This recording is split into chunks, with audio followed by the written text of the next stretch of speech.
Welcome back to Point of View. It's not only culture that is impacted when development takes place. Cape Town has some of the highest real estate prices in the world. This, along with huge gaps between the rich and the poor, what happens when communities who lived in an area for generations can no longer afford to be there? Shakira, welcome back. Thanks. With Workup being a predominantly Muslim culture area, and there are many generations living within one household, right? So how do we address the need for affordable housing to accommodate that? I think the question of affordable housing is one that goes far beyond just Workup. I mean, there are many other areas that are affected if you think, sort of Woodstock, Salt River, and many areas around the world as well. I think that affordable housing needs to be a priority of the city. I don't think that it's fair of us to put that responsibility solely in the hands of developers, because developers come from the private sector ultimately. And the people who allow developers to do what they are doing and to build these luxury apartments and these sort of blocks that are for the elite only, that permission comes from the city. So when we're looking at this question, the city of Cape Town needs to be held accountable. They need to show more remorse, they need to show more sympathy, more empathy, more care for the people who ultimately make them the money that they have, So people talk about doing things like dual developments where there are some of the units which are sort of more expensive, and then there are some units that are affordable. I think that is one option that people could look at, but I also think that it needs to be a priority of the city. The city needs to make a certain amount of affordable housing mandatory for, I guess, not only developers, but for themselves as well. Yeah, I think that's the only way that we can move forward and address an issue like affordable housing. Definitely, yeah. Is the community consulted when development of an area of Workup is to be developed? They say yes, but within any community, there are really intense community dynamics.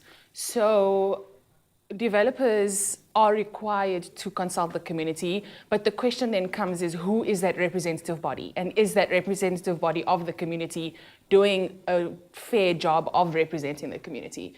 So many of the developers say we have spoken to the community, and then they've only spoken to a very small percentage of them, or they've only spoken to certain bodies within the community that don't necessarily consult the community at large.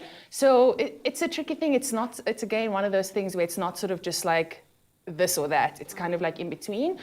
What a lot of developers also do is they tend to, I don't know what the word is, but they tend to sort of, I can't say use the word forge because that would be wrong, but snake their way out of things or into areas. So they might say that they've spoken to community members, but then they haven't really done or gone to the full extent. And again, this comes back to the city. Developers can only get away with things like that because the city wants to make Cape Town a place for the elite, because the city wants Cape Town to become this playground for the rich and playground for tourists and Europeans or wherever people are coming from. So the city kind of turns a blind eye to things like that. The same like they turn a blind eye to things like heritage and heritage status and those sorts of things within the community. The city will only get involved when it benefits them or when it works towards the agenda that they want to push, And unfortunately, having middle-class people in Workup is not something that they want. So they tend to turn a blind eye when it suits them. Well, thank you so much, Shakira. It's been awesome hearing your views about this issue. Thanks for having There's so me. much more to talk about. Unfortunately, time is not on our side. And Shakira is right. It's not only Workup that is affected with gentrification, with affordable housing, being a key issue in the debate around gentrification. Evictees have joined forces with organizations such as Reclaim the City and Difuna Ukwazi. They have occupied provincial buildings such as the Sisigo House, a former hospital in Woodstock.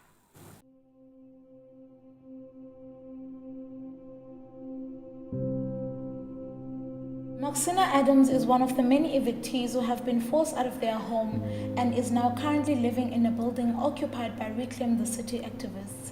She may have a roof over her head now, but her future is uncertain. 12 years ago when I lost my house, I stayed in Wynberg, which at that time the pension was 1/4. And my rental was my whole pension. It took the toll on me.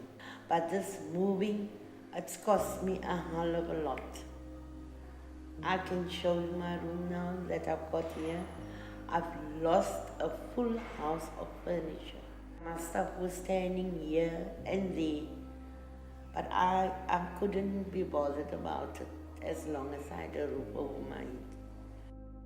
65-year-old Maxina especially had problems moving at the time because of her very ill son who needed medical attention frequently.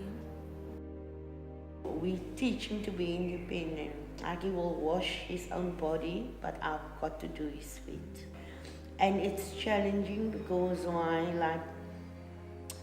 how can I say, I could go anywhere, do anything. But now I've got a responsibility.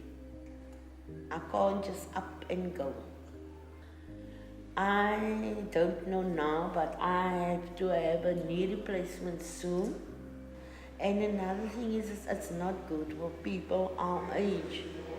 If I were younger, I could still handle a lot. But at this age, at 65, I don't think so. Basically, this gentrification thing, it really it took a lot out of you. Really a lot. The new apartments going up all over the city are not addressing Maxina's need for a home. These developments are not providing that much affordable housing for others like Maxina who so desperately needs it. All these investors coming in here in Woodstock, with all these changes happening and all these buildings going up, the place is changing so much. It's not the Woodstock that we used to know.